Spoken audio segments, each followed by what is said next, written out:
মারা গেছেন বিএনপির চেয়ারপারসন ও সাবেক প্রধানমন্ত্রী বেগম খালেদা জিয়া। ফুসফুস ও হৃদযন্ত্রে সংক্রমণ সহ একাধিক জটিলতায় রাজধানীর এভার কেয়ার হাসপাতালের সিসিইউতে চিকিৎসাধীন অবস্থায় তিনি শেষ নিঃশ্বাস ত্যাগ করেন। আমাদের চেয়ারপারসন দেশনেত্রী বেগম খালেদা জিয়া ছাড়াই সরি আপনারা একটু বন্ধ করেন।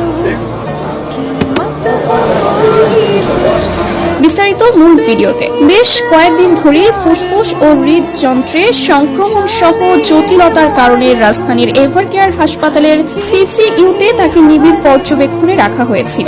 সংকটাপন্ন অবস্থার খবর পেয়ে মধ্যরাতে বিএনপির বিভিন্ন শীর্ষস্থানীয় নেতা নেত্রীরা হাসপাতালে ভিড় করেন। এর আগে তার শারীরিক অবস্থার কিছুটা উন্নতির কথা জানা গেলেও বর্তমানে তা আবারও চরমভাবে অবনতি ঘটে। বিভিন্ন গণমাধ্যমের প্রতিবেদন এবং স্বজনদের সামাজিক যোগাযোগ মাধ্যম পোস্ট অনুযায়ী তার অবস্থাকে অত্যন্ত আশঙ্কাজনক বলে জানানো হয়। এই অবস্থায় তো কোনো মানুষের যে একেবারে আশঙ্কার ঊর্ধ্বে সেটা তো বলার সুযোগ নেই। এই বাস্তবতাটা তো আমাদেরকে মেনে নিতে হবে, সংকট সেটা মেনে নিতে হবে। নিবিড় পর্যবেক্ষণে আছে আর কি। ইনশাআল্লাহ আল্লাহ তাআলা কাছে আপনারা দোয়া করবেন, দেশবাসীর কাছে দোয়া চাই, এটাই আর কিছু না। আমরা সবাই মিলে দোয়া করব।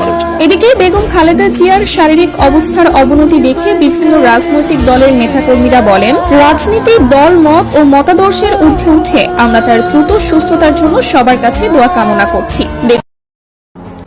আসসালামু আলাইকুম এভরিওয়ান। আজকে যে নিউজটা দেব অলরেডি আপনারা অনেকেই এই নিউজটি সম্পর্কে জানেন, তারপরেও আমি শেয়ার করি। শ্বাসকষ্টজনিত সমস্যার কারণে বিএনপির চেয়ারপারসন বেগম খালেদা জিয়া ঢাকার এভার কেয়ার হাসপাতালে ভর্তি রয়েছেন এবং চিকিৎসকরা বলছেন তার অবস্থা এখনও সংকটাপন্ন এবং তার জন্য বিভিন্ন দেশ থেকে অনেক বিশেষজ্ঞ পাকিস্তানের যে রাষ্ট্রদূত হাই কমিশনার ইমরান হায়দারকে ইউনুসের কাছে, তো ইউনুসের সঙ্গে ইমরান হায়দারের 4:30 দেখা হয়। 4:30 থেকে 4:45 এরকম সময় হবে, 4:30 পৌনে 5টা নাগাদ দেখা হয়।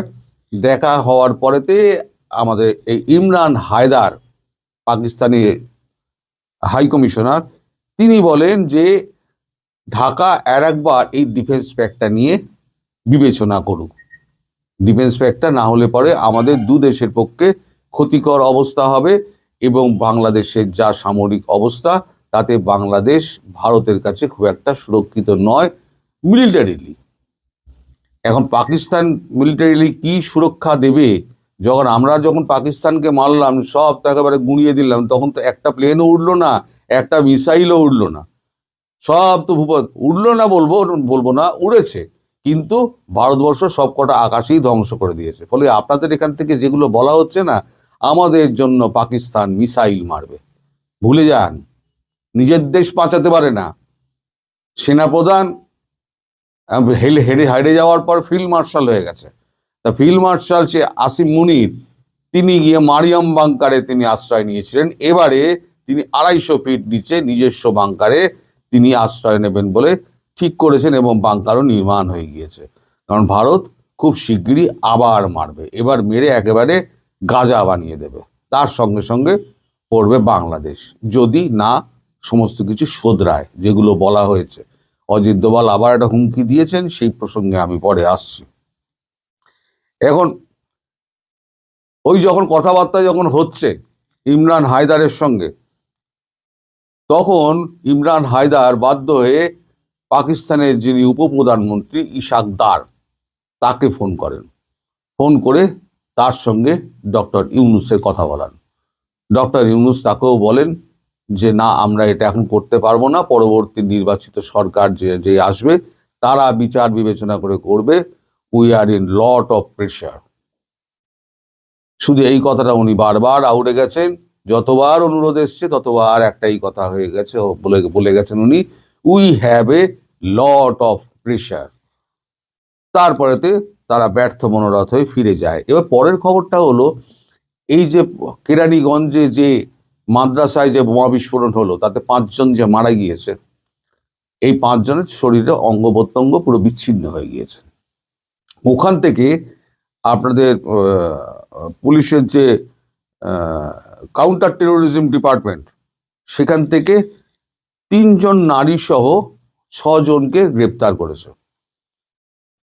গ্রেপ্তার করার পর তাদের যে জিজ্ঞাসাবাদ করা হয়, জিজ্ঞাসাবাদে তারা পরিষ্কার জানায় যে জামাত ইসলামী তাদেরকে এইখানে মানে অংশ নিতে বলেছিল এবং সেখানে সুইসাইড বোম্বিং এর প্রশিক্ষণ দেখানো হচ্ছিল। বোম্বিং বেল্ট, তারপর বোম্বিং শুট, ডেটোনেটার, সমস্ত কিছু ওখান থেকে পাওয়া গিয়েছে। তার মানে ভারত যে নজর রাখছে না তা নয়, আমরা কিন্তু সব জানি কোথায় কি হচ্ছে না হচ্ছে, সব জানি। আমি একটা একটা করে বলে যাচ্ছি। অজিত দোভাল কেন বারবার হুমকি দেবেন না, একটা সময়ের পর তখন কিন্তু সময় আসবে মার খাওয়ার। আচ্ছা, এবারে আমাদের আফগানিস্তানে খুব সম্ভবত আমার মনে হচ্ছে তেহরিকে লাব্বাক পাকিস্তান TLP বলা হচ্ছে আফগানিস্তান থেকে, কিন্তু আফগানিস্তানের সঙ্গে ভারতের যা সম্পর্ক, আফগানিস্তানের কোনো তালিবান এখানে এসে প্রশিক্ষণ দেবে না। আমার মনে হচ্ছে এটা তেহরিকে লাব্বাক পাকিস্তান বলে খাইবার পাখতুনখোয়ার একটা দল রয়েছে, তারা হচ্ছে সন্ত্রাসবাদী দল, তাদেরও ওইখানে মৌলবাদী আছে, তারা ঢাকার সঙ্গে একটা সম্পর্ক তৈরি করেছে। সম্ভবত TLP থেকে তেহরিকে লাব্বাক পাকিস্তান, তা তেহরিকে লাব্বাক পাকিস্তানের যিনি এখানে গত এক সপ্তাহ ধরে ঘুরে বেড়াচ্ছেন, খুব খোলামেলা ঘুরে বেড়াচ্ছেন, বিভিন্ন মাদ্রাসায় যাচ্ছেন, তার নাম হচ্ছে মোল্লা নূর আহমেদ নূর, দুটো নূর, মোল্লা নূর আহমেদ নূর। তিনি এসে ঢাকার সমস্ত মাদ্রাসা ঘুরছেন এবং হুতি এবং হরকাতুল জেহাদ যে হুজি যেটা, এদের সঙ্গে একটা গোপন মিটিং করছেন। এটা কিন্তু বেশ দীর্ঘদিন ধরে এইটা চলছে। এটাও কিন্তু ভারতবর্ষ নোট ডাউন করেছে এবং ইউনূসের কাছে পাঠিয়ে দেওয়া হচ্ছে নোট হিসেবে। তাছাড়া এই যে কূটনৈতিক চাপ, আমি যেটা বলেছিলাম, শেষ কূটনৈতিক চাপ, যে কারণে তারেক জিয়াকে ওখানে পাঠানো হয়েছে, সেই কূটনৈতিক চাপের একটা অংশ কি হচ্ছে জানেন?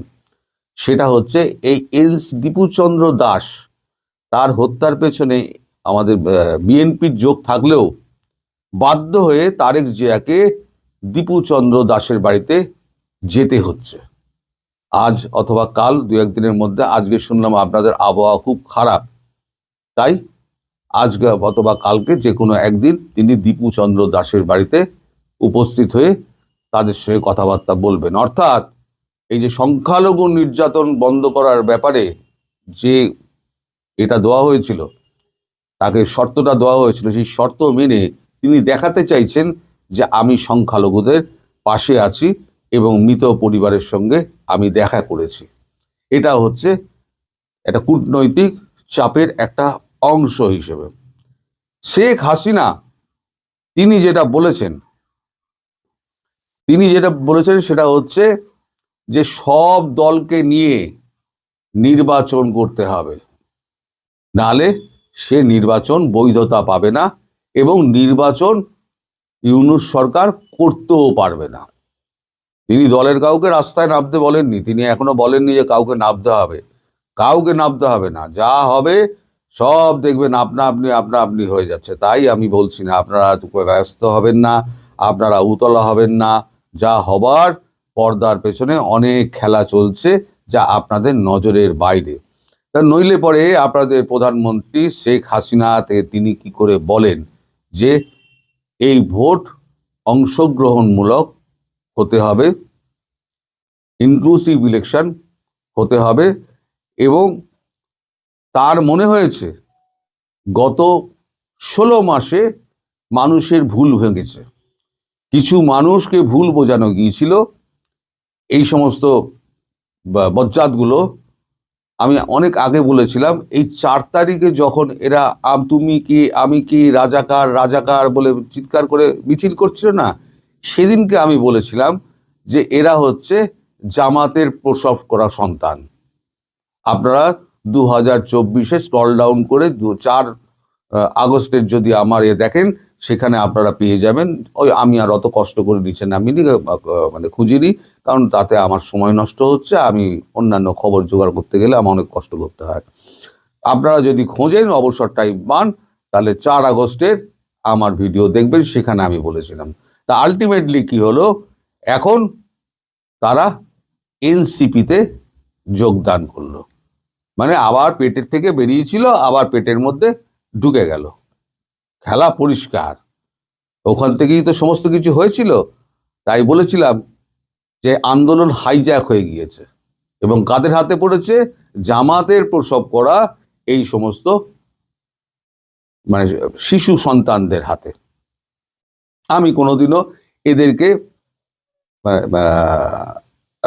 রাজাকারের বাচ্চা বলে তাদের মায়েদের আমি অসম্মান করতে চাই না, কারণ মায়েরা হচ্ছে গিয়ে সবসময় স্বর্গীয় স্থানে থাকেন। যে কোনো নারী, তিনি সবসময় আমাদের কাছে আরাধ্য দেবী। এখন জামাতের থেকে সমস্ত মানে মহিলারা আর মানে এনসিপি থেকে সব সরে আসছে। তার কারণ হচ্ছে জামাতের সঙ্গে যখন ঢুকে যাচ্ছে, তখন এনসিপির যারা মহিলা তারা জানেন যে জামাত তাদেরকে টিকিট দেবে না। জামাতের কাছে মহিলাদের কোনো স্থান নেই। এটা ভারতবর্ষ নয়, এটা হচ্ছে বাংলাদেশ এবং পাকিস্তান একই।